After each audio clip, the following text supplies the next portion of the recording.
জয়দেবের ডাকে সাড়া দিয়ে অজয় বেয়ে এসেছিলেন মা গঙ্গা। সেখানেই আজকের দিনে পূর্ণ স্নান করে রাধা বিনোদের মন্দিরে পুজো দিয়েছিলেন। তারপর থেকেই পূর্ণ অর্জনের আশায় প্রতি বছর মকর সংক্রান্তিতে অজয়ের জলে পূর্ণ স্নানে আসেন লক্ষ পুণ্যার্থী। এবছরও সূর্যের আলো ফোটার আগে থেকেই পূর্ণ অর্জনের আশায় অজয়ের জলে ডুব দিচ্ছেন পুণ্যার্থীরা। তারপরেই রাধা বিনোদের মন্দিরে পুজো দিতে লম্বা লাইনও দেখা যাচ্ছে। মেলায় বসেছে হরেক রকমের দোকান, বসেছে নাগরদোল্লাও।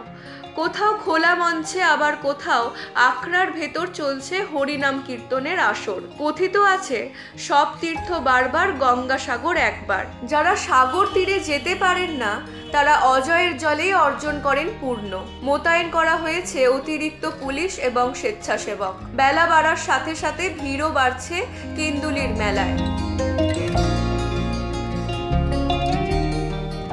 Bureau report, U Bangla TV.